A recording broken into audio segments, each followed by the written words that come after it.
간호사 국가고시 합격을 위한 대방열림만의 차별화된 최신 출제 경향 완벽 반영, 강의 경력 20년 이상 전문 베테랑 교수팀, 실제 출제 경향 위주의 단계별 맞춤 교재.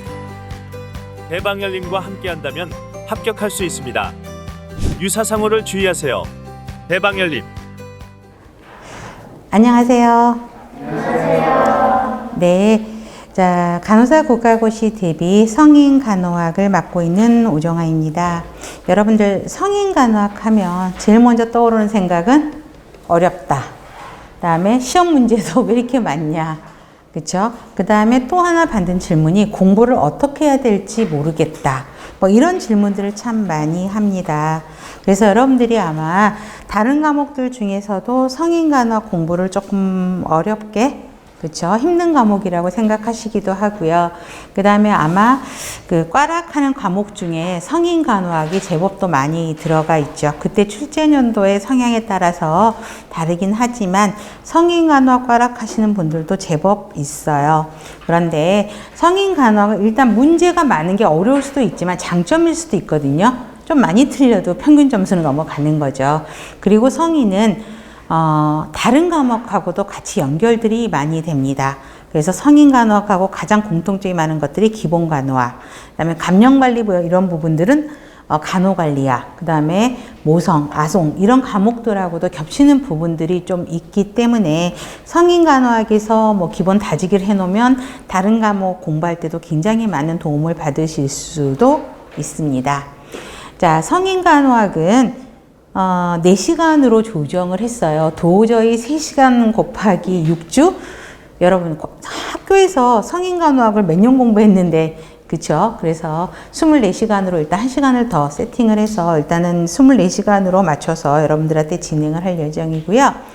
자, 문제집하고 핵심 요약집을 보면 아동간호학에서 설명했던 것처럼 비슷합니다. 기출문제와 그 다음에 관련된 개념 문제들로 먼저 문제집에는 정리가 되어 있고요. 핵심 요약집은 그 성인간호학의 중요 개념과 관련된 내용들을 정리를 했습니다. 그래서 일단 보면 어때요? 페이지 되게 두껍죠? 최대한으로 요약, 압축한 내용들이 많이 있는데요. 또 여러분들이 생각하실 때 성인 간호학은 문제를 많이 풀어봐야 되지 않느냐라고 이야기를 하는데 정말 중요한 거는 외우지 않으면 안 됩니다. 핵심적인 내용들을 반드시 외우고 문제를 풀어야지 문제만 푼다고 해서 절대 되는 게 아니라는 거 꼭 기억해 주시기 바라겠습니다. 그래서 여러분들이 지금이 이제 시간이 아직은 좀 있으니까 이렇게 공부하면 되겠지라고 하셨던 분들이 많으세요. 그런데 여러분 이 내용이 국가고시 보는 12월, 1월에 그때까지 남아 있을까요? 예전에 학원에서 수업은 이 2달 동안에는 진짜 핵심 개념만 공부했어요. 문제 안 풀고 이론만 열심히. 그 다음에 공부했던 친구들은 이제 겨울에 보잖아요. 그럼 선생님 왜 이렇게 새롭나요? 막 이러거든요. 왜? 그 사이를 다 까먹은 거죠.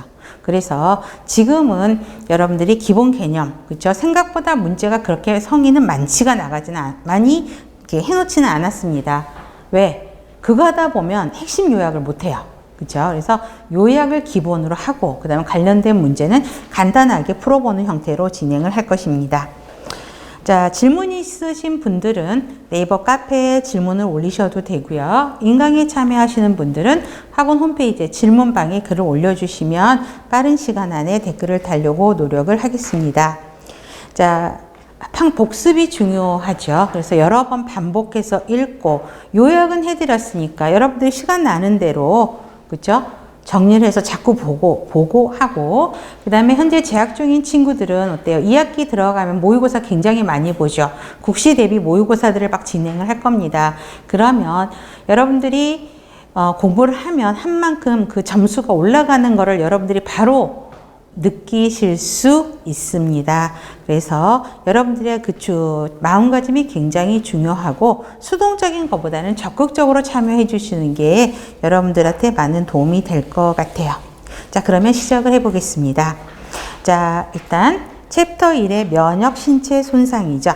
그러면 1번은 이제 피부 통합성 문제를 먼저 정리를 해 보았는데요. 문제부터 먼저 풀어보도록 하겠습니다. 1번요.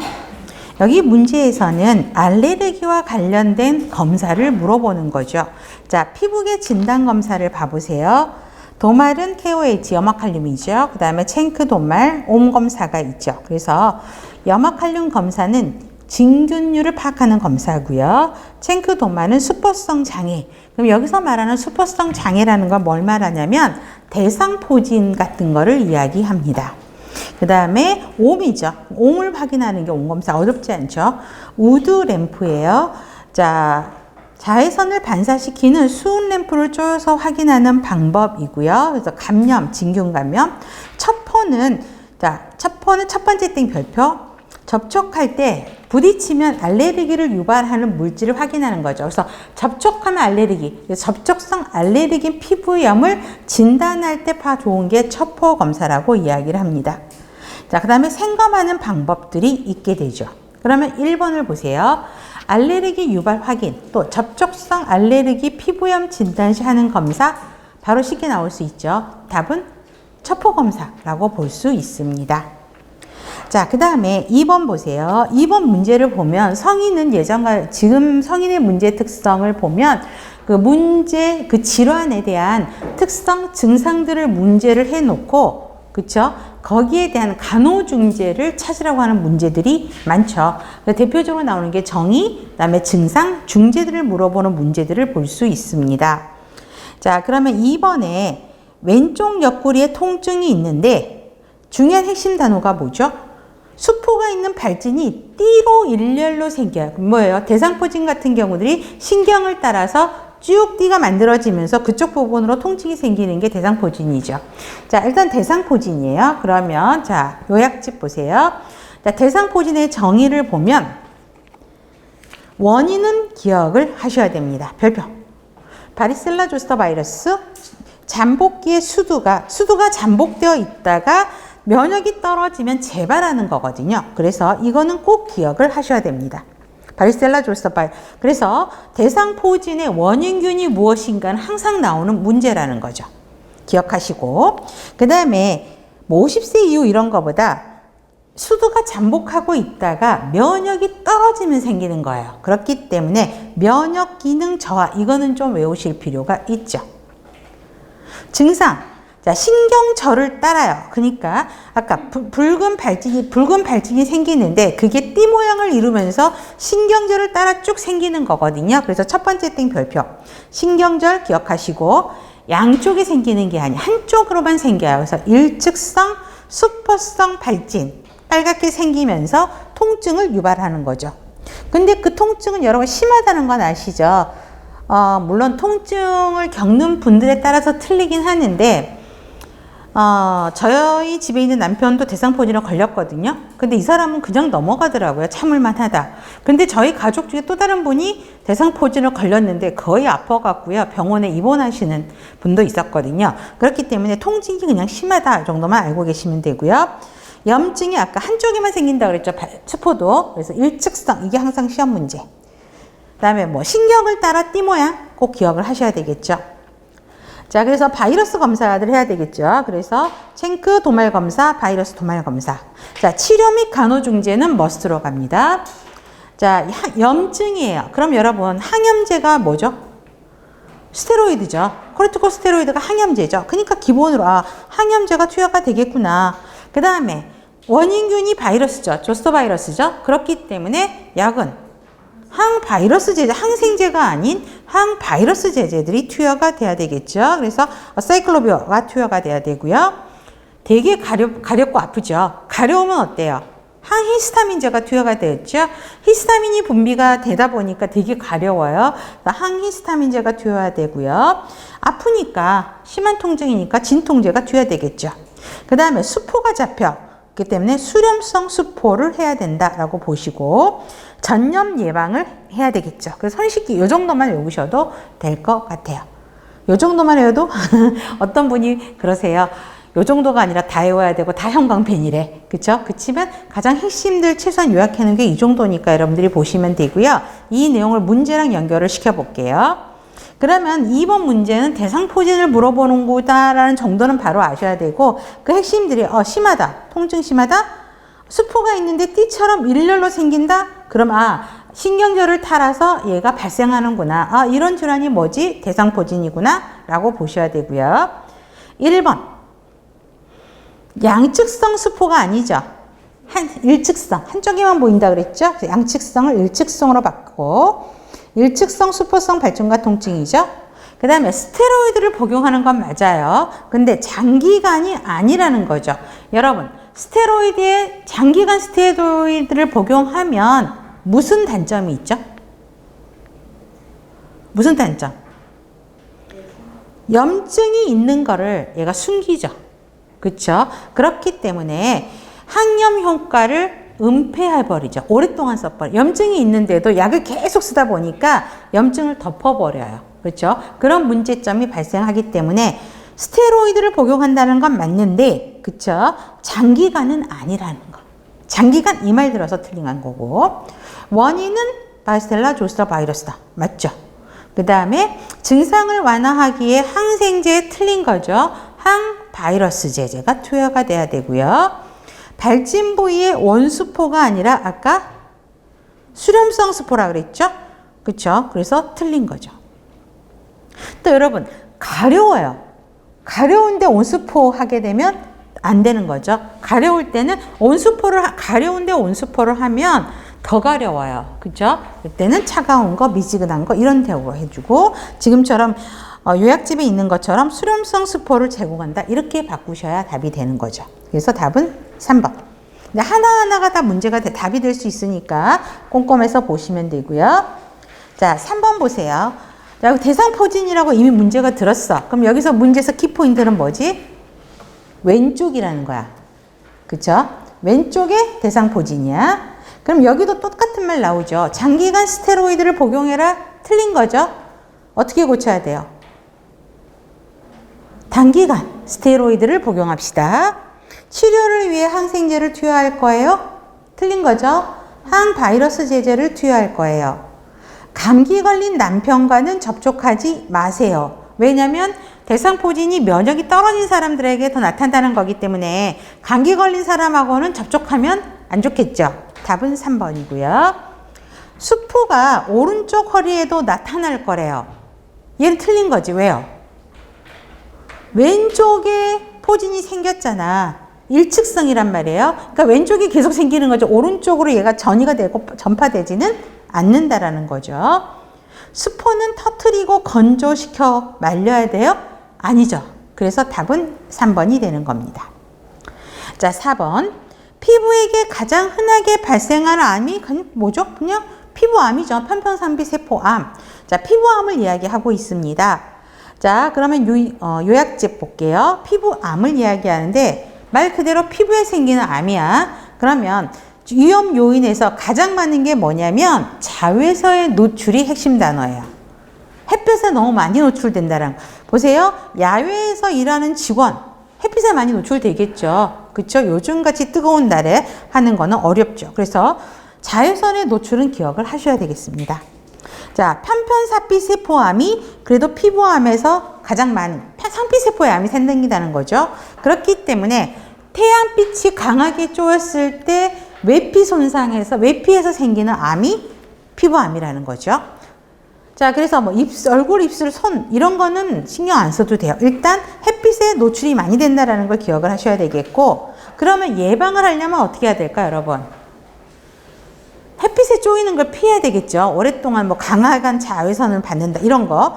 그래서 자외선으로부터 피부의 보호가 가장 핵심 단어입니다. 그래서 그 피부 보호가 뭐냐? 별표. 첫 번째 거 별표해야 되겠죠. 자, 불투명한 옷, 양산, 모자, 보조기구 써야 되고요. 자외선 차단제를 반드시 쓰라는 거죠.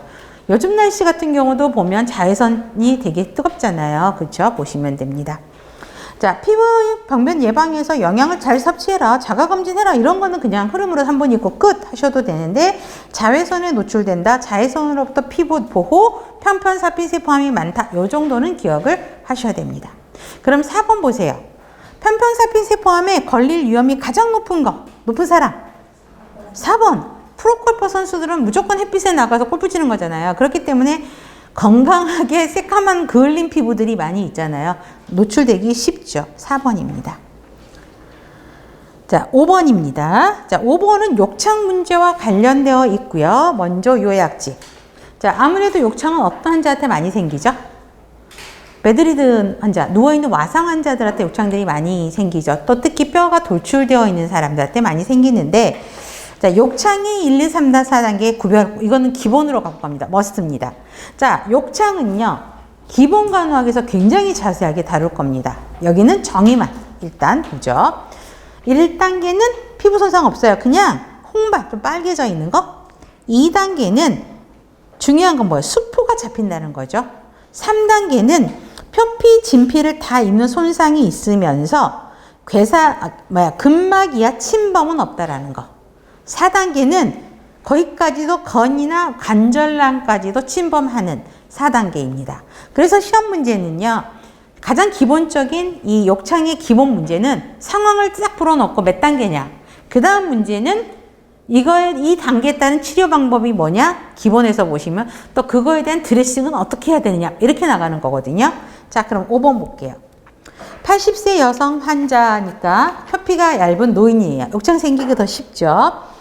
엉덩이 부위에 욕창이 있어요. 관찰했는데 멍이 있고 피하 조직은 보여요. 근육이나 건은 노출되지 않았어.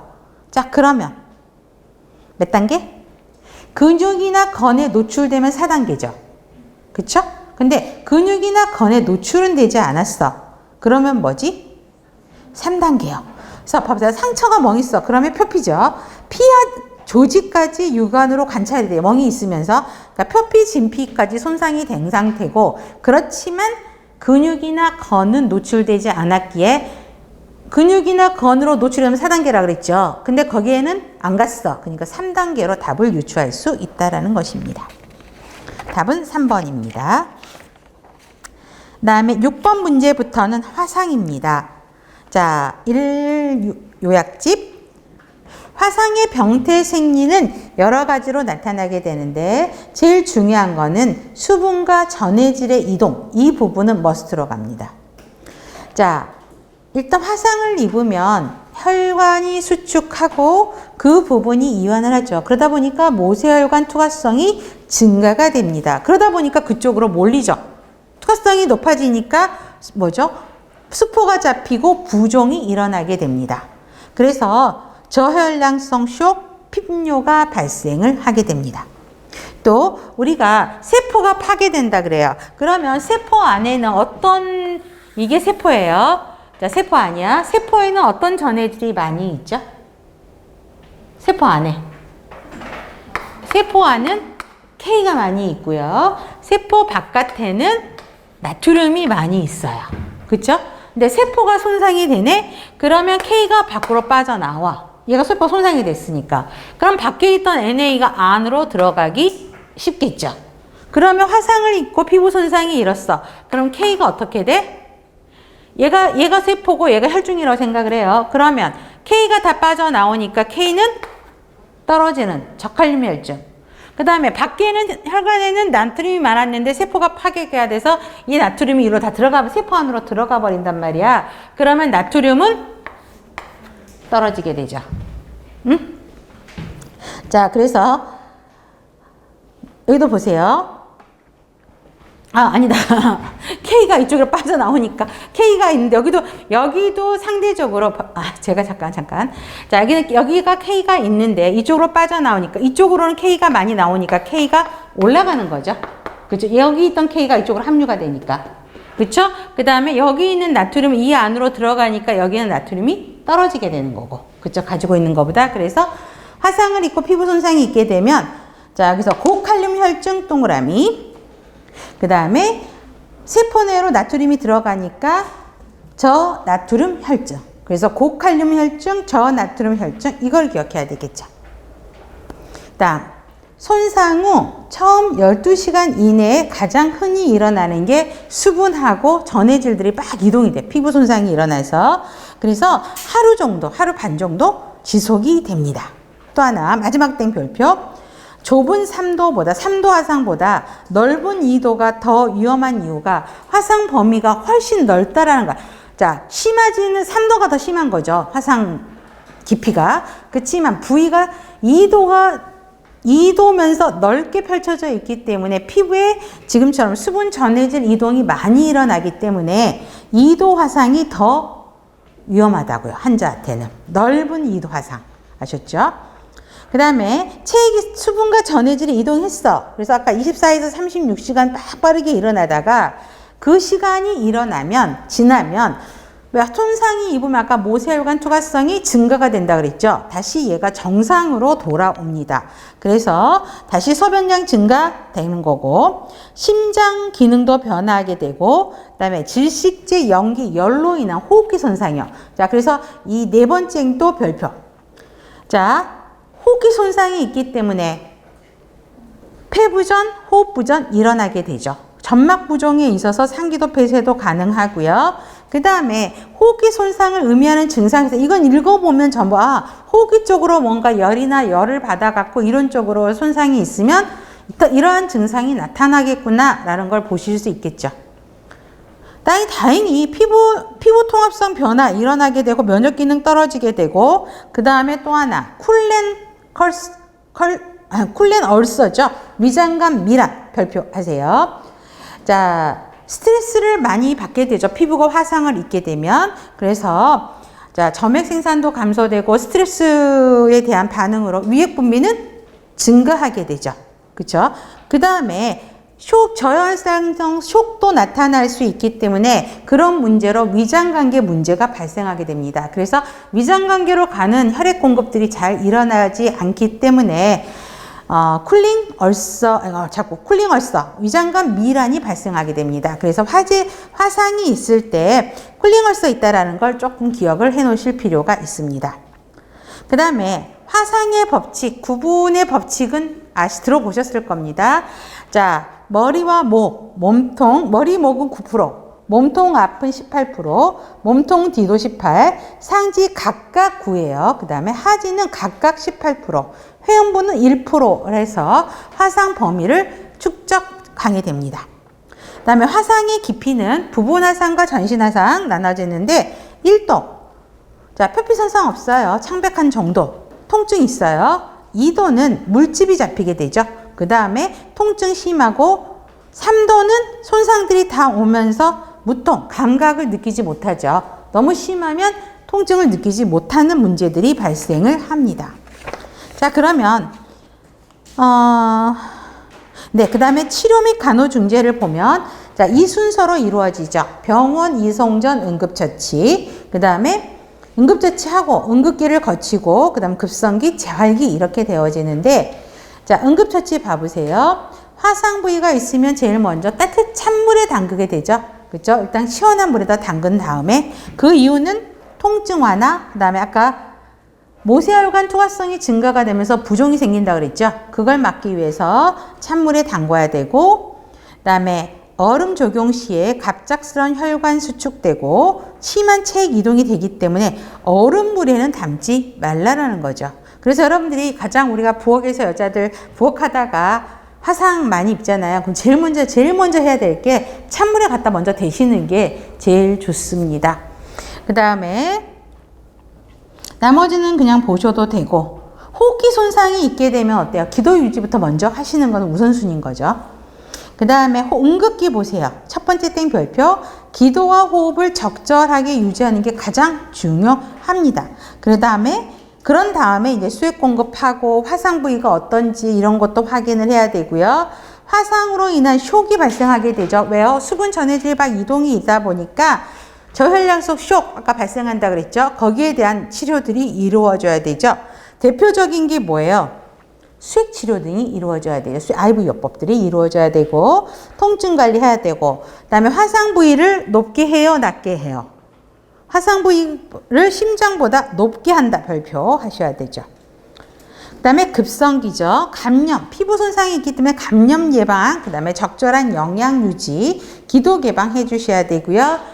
그 다음에 경축 일어나죠. 화상 일어난 부위에. 그래서 기능적 자세를 이용을 하도록 하는 게 좋고 우리 화상 환자들의 그 침상에서 그 침상의 이불이 그 화상 부위에 닿지 않도록 사용하는 도구가 뭐였죠? 혹시 아시는 분들?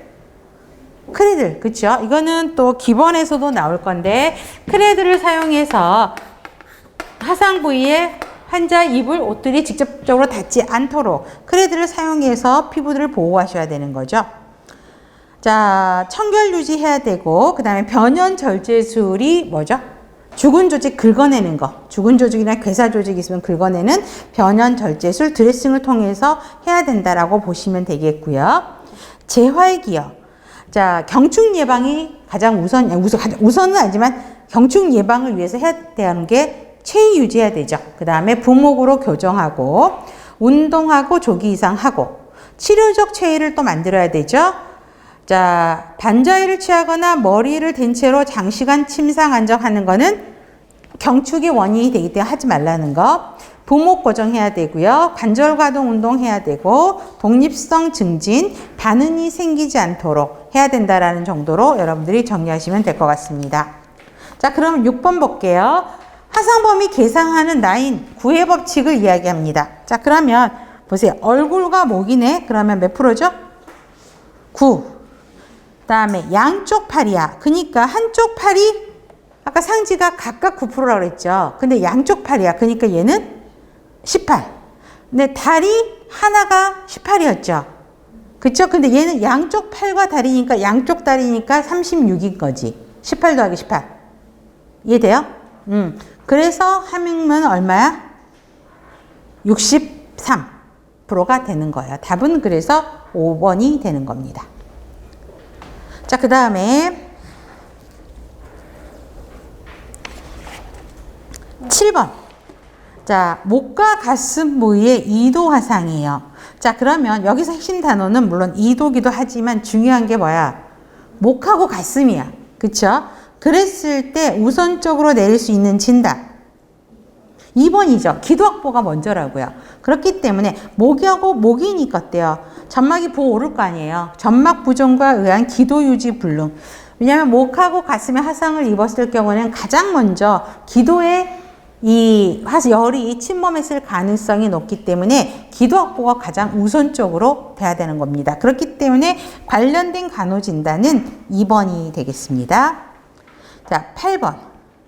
체표면 30% 이상 화상을 입었대요. 자, 화상을 입었어. 근데 문제를 보세요. 기도를 이미 확보했네. 그쵸? 그 다음에 적용할 수 있는 간호가 뭐냐는 거지. 이미 기도를 확보했어. 숨을 쉬게 해놨어. 그 다음에. 그렇죠. 화상으로 인해서 아까 저혈량성 쇼크가 발생한다고 그랬죠. 그래서 쇼크 예방 간호가 이루어져야 된다는 거죠.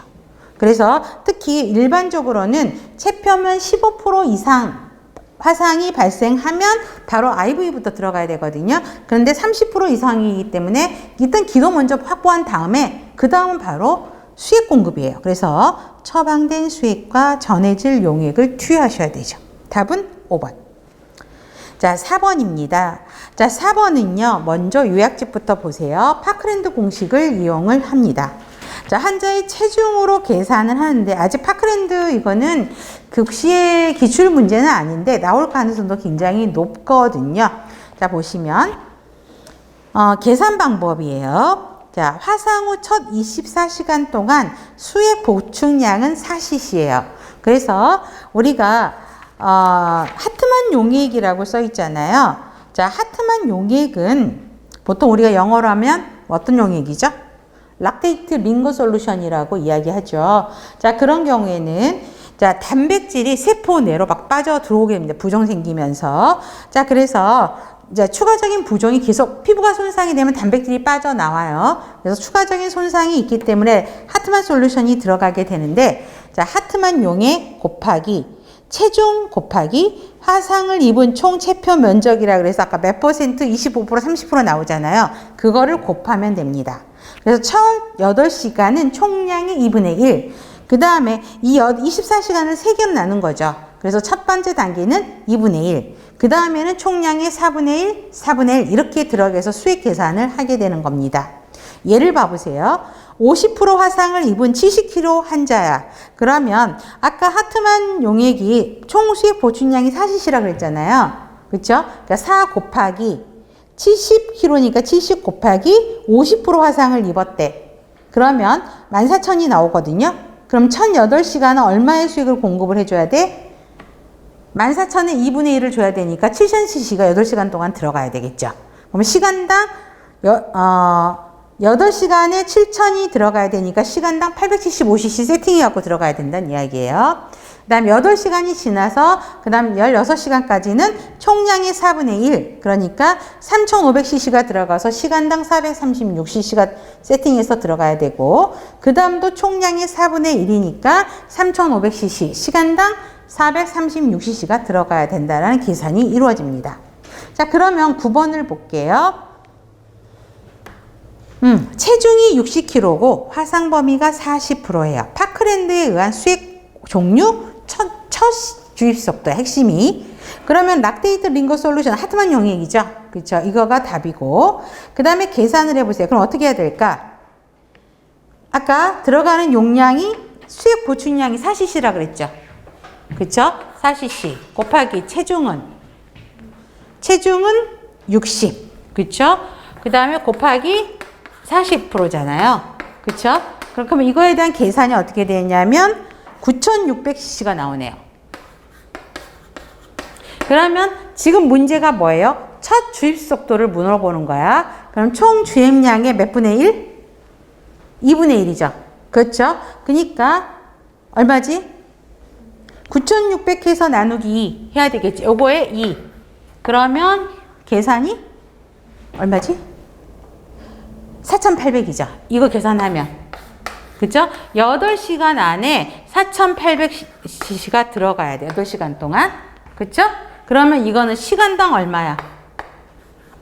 4,800을 또 8로 나눠야 되겠죠. 그죠? 그렇기 때문에 얼마? 시간당 600. 86, 48. 이렇게 되는 거지. 이해돼요? 그래서 답은 5번이 되는 거죠. 그래서 자, 시간당으로 계산이니까 600인 거고 지금은 아까 8시간으로 하니까 4,800이 되는 거죠. 그러면 여러분 만약에 8시간이 지나서 8시간에서 16시간에 그 다음 처음에 시간당 600cc를 줬어요. 8시간 동안. 그럼 질문 바꿔요. 그 다음 단계는 시간당 얼마를 줘야 됩니까? 이렇게 물어보면 이거의 반액이겠지. 300. 그쵸? 그렇게 들어가야 되겠죠? 10번입니다. 자, 35% 2도 화상을 입었어요. 자, 24시간 이내예요. 그러면 24시간 이내는 어느 단계에 속할까? 아까 유인물에서 음극기에 속한다고 보시면 되죠. 자, 그래서 그때 병리적인 변화를 보면 돼요. 자, 체액 불균형으로 인해서 전해질이 막 이동한다 그랬죠. 체액 불균형이 일어나는 건 맞는데 대사성 알칼리증이 아니라 대사성 산증이 나타나게 되죠.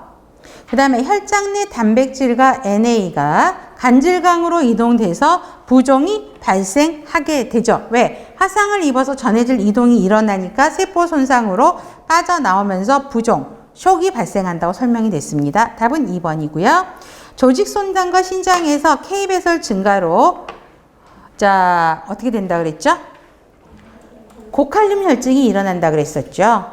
그 다음에 나트륨은 세포로 나트륨이 투입이 되니까 혈장에는 나트륨이 없는 거죠. 저나트륨 혈증이 초래가 되고 국소적으로 화상 부위의 모세혈관 투과성이 증가한다 그랬죠. 증가해서 쇼크가 발생하고 부종이 생기고 수포가 생기고 신장으로 혈류가 증가하여 소변량이 증가한다. 여러분, 쇼크 상태는 소변량이 증가할까요? 줄어들까요? 줄어들죠. 그렇죠? 그런데 24시간 지나서 아까 36시간이 지나면 다시 모세혈관 투과성이 증가가 돼서 정상으로 돌아온다 그랬죠. 그렇기 때문에 5번 문항은 뭐지? 24시간 지난 이후의 상황을 이야기를 하고 있는 것입니다. 그래서 답은 2번이 되겠습니다. 자, 그러면 아까 우리가 안 풀었던 문제 기출 볼게요. 3페이지 문제. 욕창 부위 상태 단계를 물어보는 거죠. 자, 그러면 4 곱하기 3이고 3시 방향이고 가장 핵심은 뭘까? 깊이죠. 그러면 진피 전층이 소실됐고 피하 조직이 손상까지 있고 건과 근육은 노출되지 않았대. 그럼 몇 단계? 건과 근육까지 노출됐으면 4단계라고 그랬죠. 근데 표피, 진피 다 손상이 됐는데 건과 근육은 노출되지 않았으니까 3단계인 거죠. 자, 2번 대상포진 환자 교육이에요. 수포는 양측성이 아닌 일측성. 장기간인 스테로이드가 아닌 거죠. 일시적으로 단기간 써야 되고 개인위생으로 재발을 예방할 수 있다? 아니죠. 내가 개인위생 깨끗이 손 씻기 잘한다 그래서 대상포진 안 걸려요? 그러는 건 아니죠. 예방할 수 없고요. 증상을 완화하기 위해서 항생제 복용이 아닌 항바이러스 제제가 투여가 돼야 되고요. 면역이 떨어진 사람과 접촉하지 당연히 안 해야 되겠죠. 감염 방지를 위해서 해야 됩니다. 답은 5번. 자, 뜨거운 물로 양쪽 손등에 화상을 입어 피부에 발적이 보이고 아파요. 우선적인 간호중재, 화상이죠. 그럼 제일 먼저.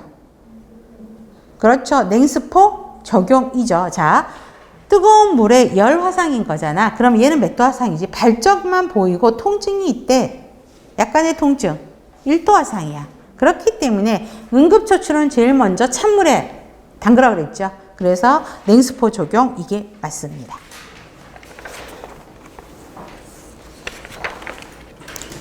다음에 수술 환자 문제입니다. 그러면 1번 문제부터 풀어볼게요. 자, 일단 수술 환자 수술 전 간호 사정을 먼저 볼게요.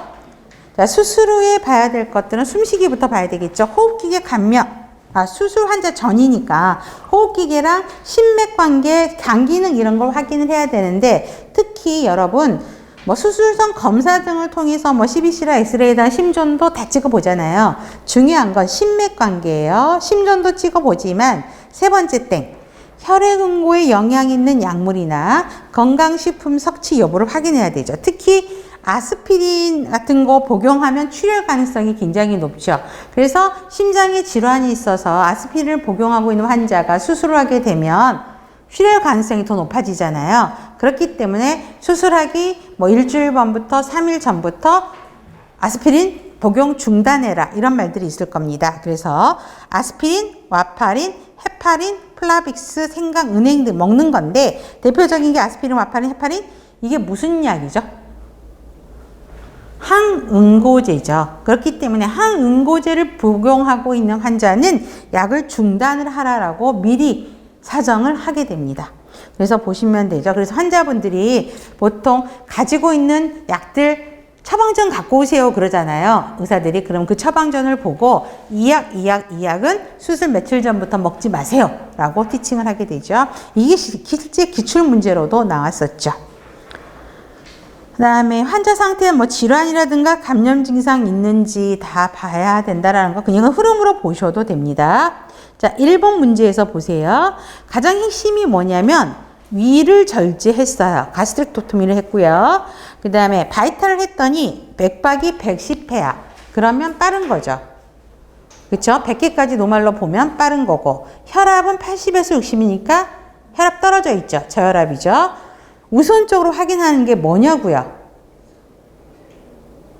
자, 혈압이 떨어져 있어요. 빈맥이에요. 그 다음에 또 하나 의식도 떨어져 있네. 그쵸? 이게 핵심 단어죠. 어떤 상황일 때 이렇지? 출혈. 그쵸? 출혈이기 때문에 뭘부터 확인해야 될까? 배핵관부터 확인해서 배핵관에 얼마나 많은 피들이 배액되고 있는지부터 확인을 해야 되죠.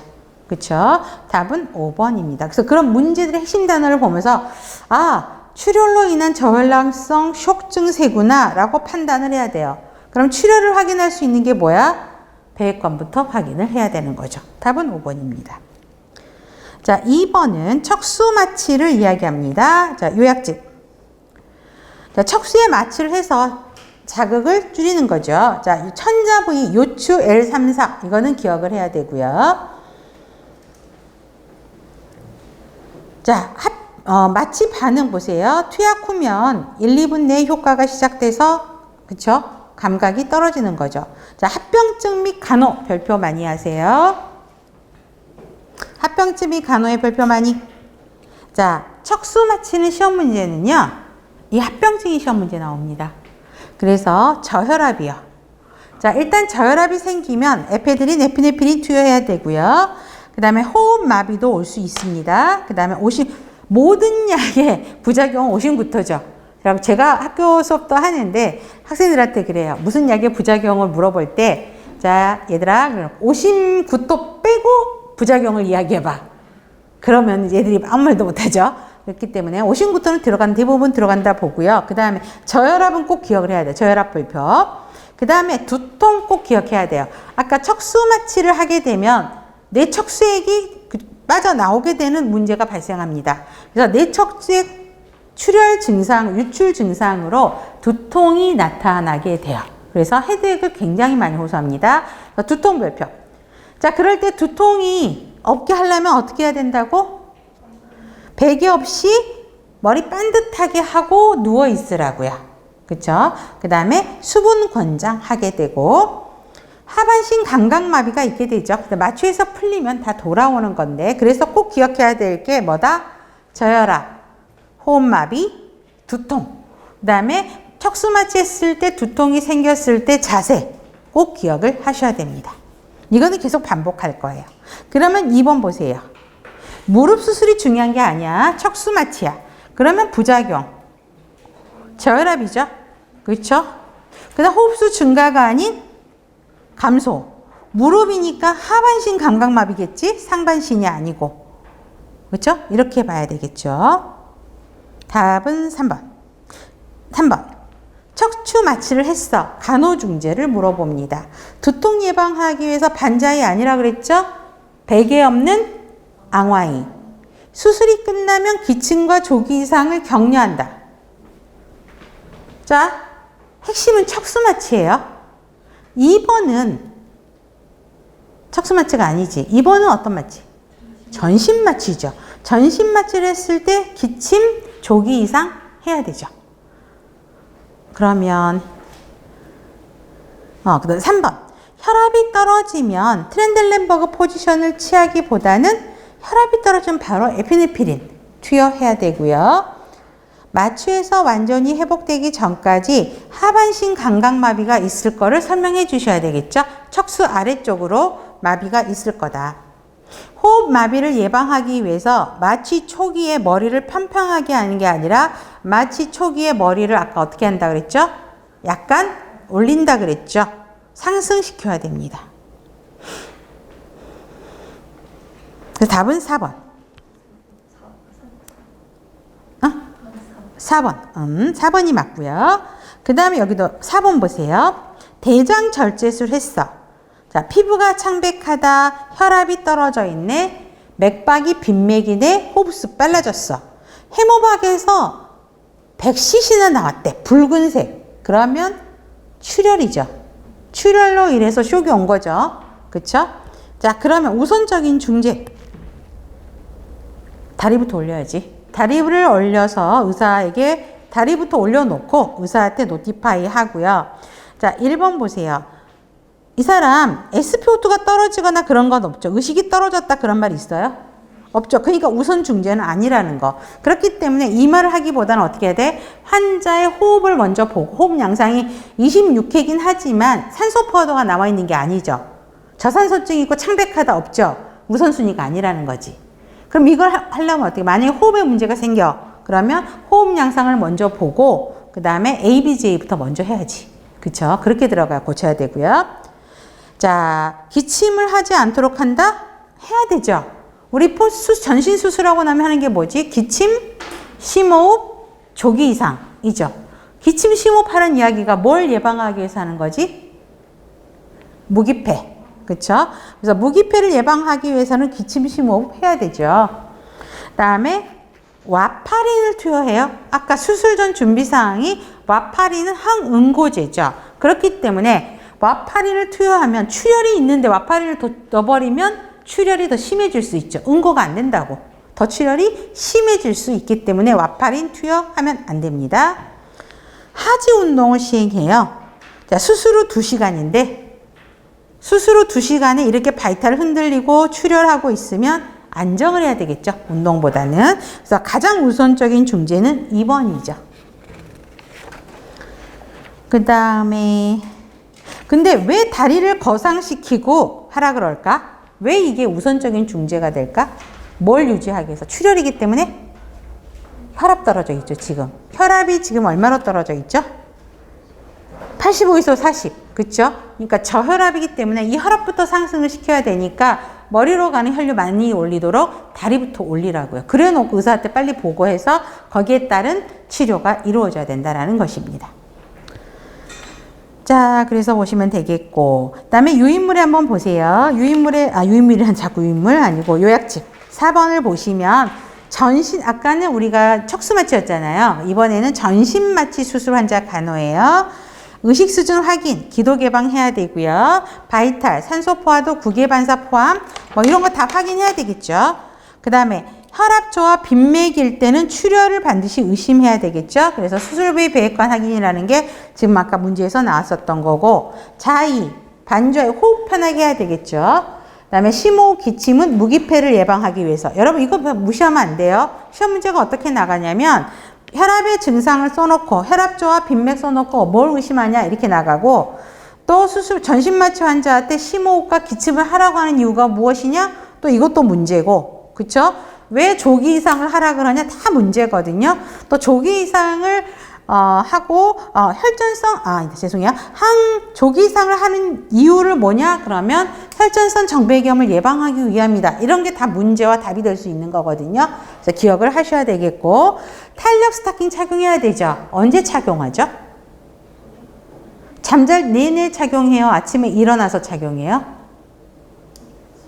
아침에 일어나서. 그쵸? 착용하고 잘 때는 풀어줘야 되고, 그 다음에 장음 회복이 되면 서서히 식사 진행하면 되고, 요정체 있는지 확인해야 되고, 복부팩만 확인해야 되죠. 가스 나와야 식사를 진행할 수 있으니까 보고, 그 다음에 식사 순서 나오고, 그 다음에 수술 후 24에서 48시간 동안 마약성 진통제 혈중 농도를 유지하게 되죠.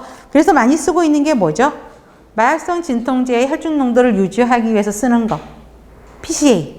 그쵸? 그런 것도 많이 쓰게 되고, 통증 관리 해야 되고, 단백질 공급, 비타민 공급해 줘야 된다는 이야기입니다. 5번. 수술했어요. 신부정맥 혈전증을 예방하기 위한 간호중재. 그래서 신부정맥 혈전증 굉장히 시험 문제 많이 나옵니다. 여기서도 나오고, 모성에서도 나오고, 하여튼 많이 나와요. 자, 1번. 다리를 꼬거나 무릎 밑에 베개를 대도록 하는 건 절대 해봐는 안 되는 거죠. X. 심호흡과 기침을 격리하는 게 신부전맥 혈전증을 예방하는 게 아니라 무기폐를 예방하기 위해서 하는 거고, 자기 전 하지 운동을 하루에 한 번 하라고요? 아니죠. 하지 운동을 뭐 시간마다 여러 번 해야 되죠. 그쵸? 한두 시간마다 계속 반복해서 해야 되고, 압박 스타킹을 2일마다 벗고 다시 착용한다고요? 아니죠. 하루에 한 2번 정도 벗었다가 보면서 피부 상태 확인해야 되죠. 압력이 골고루 분산된 건지, 또 한쪽으로만 너무 심하게 압력이 들어오는 건 아닌지 하루에 2번 정도는 벗었다가 다시 신고 하셔야 되고요. 간헐적 공기 압박 장치를 사용해야 되죠. 그쵸? 그렇습니다. 답은 5번. 자, 6번. 전신마취예요. 환자 간호. 1번은 틀렸어. 구토가 먼저야. 우선적으로 해야 될 체위. 앙하이 아니죠. 구토 예방 체위? 축이죠. 이건 기본 간호 문제지, 사실은. 그렇죠? 그래서 1번은 축이. 수술 후 폐합병증인 무기폐를 예방하기 위한 증제는 또 나오네. 심호흡과 기침 격려. 혈전성 정맥염을 예방하기 위해 혈전 용해제를 투여한다고요? 아니죠. 1차적으로는 여러분, 혈전선 정맥염을 예방하기 위한 가장 우선적인 중재 뭐예요? 걸어다니라고요. 그렇죠? 조기 이상이죠. 약부터 투여하는 게 아니죠. 조기 이상하고, 그다음에 탄력 스타킹을 착용하라고요.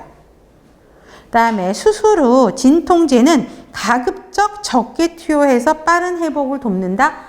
진통제 적게 투여한다 그래서 빠른 회복이 되는 건 아니거든요. 적절하게 투여해서 진통제를 충분하게 투여해서 환자가 통증을 견디고 이겨내고 운동할 수 있도록 도와주셔야 된다는 거죠.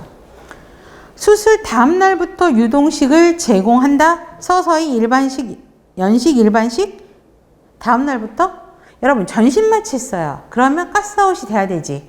가스아웃이 된 거 확인하고 식사 진행을 십수오브 워터부터 진행을 해야 되겠죠. 그래서 그러면 가스아웃 된 걸 확인하거나 아니면 장음을 좀 들어봐야 된다거나 이런 걸 통해서 해야 되죠. 그래서 답은 2번으로 볼 수 있습니다. 7번 전신 마취 하에서 위절제술을 받았어요. 자, 그러면 2일이 지난 환자가 복부 불편감 호소하고 복부 팻만을 이야기하고 있대네. 그러면 우선적으로 해야 될 거 장음부터 확인해야 되죠. 전신 마취하면은 연동 운동이 감소되죠. 그로 인한 합병증이 나타나서 가스 확인 이런 것들을 해야 되죠. 그래서 장음부터 확인을 해야 된다라고 보시면 되겠고요.